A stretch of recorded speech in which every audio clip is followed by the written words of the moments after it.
असो का म्यूजिक पर सुनिए उस अड्रांट के स्वर में यह गीत।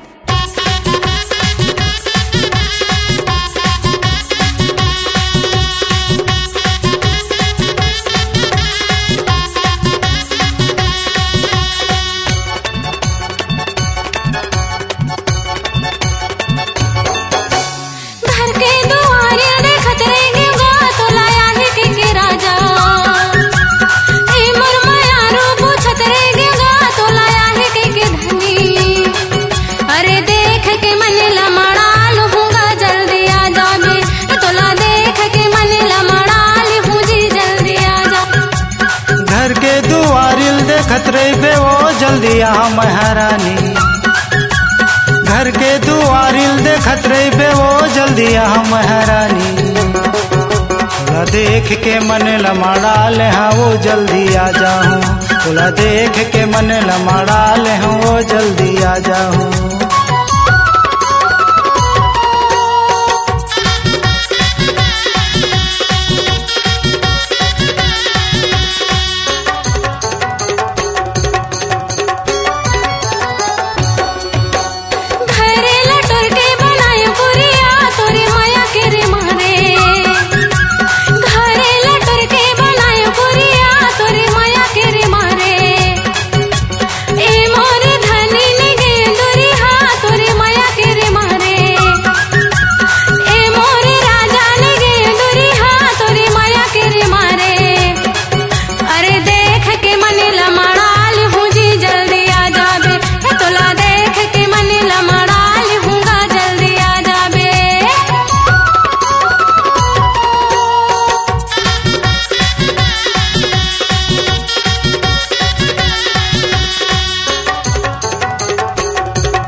बांसे के लौड़ी न मैले थे वो जात सगा होते रानी, बांसे के लौड़ी न मैले थे वो जात सगा होते रानी।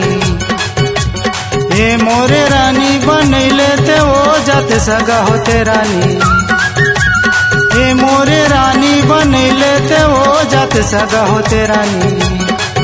तोला देख के मन लमड़ा ले हाँ वो जल्दी आ जाऊं, तोला देख के मन लमड़ा ले हाँ वो जल्दी आ जाऊं।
चढ़े रुखेला में खल सथा वो बोली बतेर से नहीं, चढ़े रुखेला में खल सथा वो बोली बतेर से नहीं।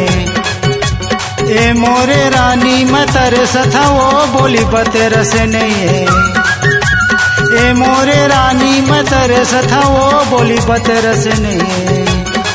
तोला देख के मन लमड़ा ले हाँ वो जल्दी आ जाऊं, तोला देख के मन लमड़ा ले हूँ वो जल्दी आ जाऊं।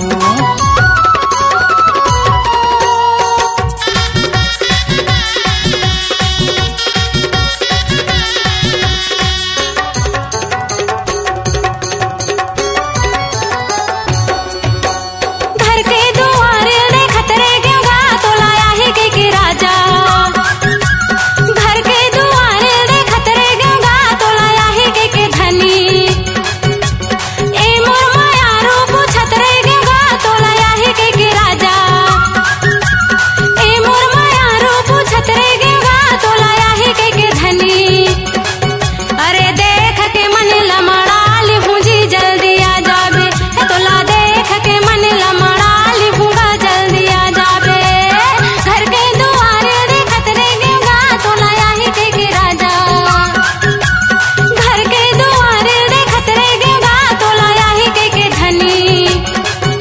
तोला देख के मन लमड़ा ले हाँ वो जल्दी आ जाऊं, तोला देख के मन लमड़ा ले हूँ वो जल्दी आ जाऊं। तोला देख के मन लमड़ा ले हूँ जी जल्दी आ जाबे, तोला देख के मन लमड़ा ले हूँ जी जल्दी आ जाबे। कार्यक्रम हेतु संपर्क करें मोबाइल नंबर 9977046589। छत्तीसगढ़ी संगीत की दुनिया में अपनी आवाज की मधुर छटा बिखेरने के लिए कांटेक्ट कीजिए Ashoka films audio video recording studio Kawardha, editor Raj Kulkarni.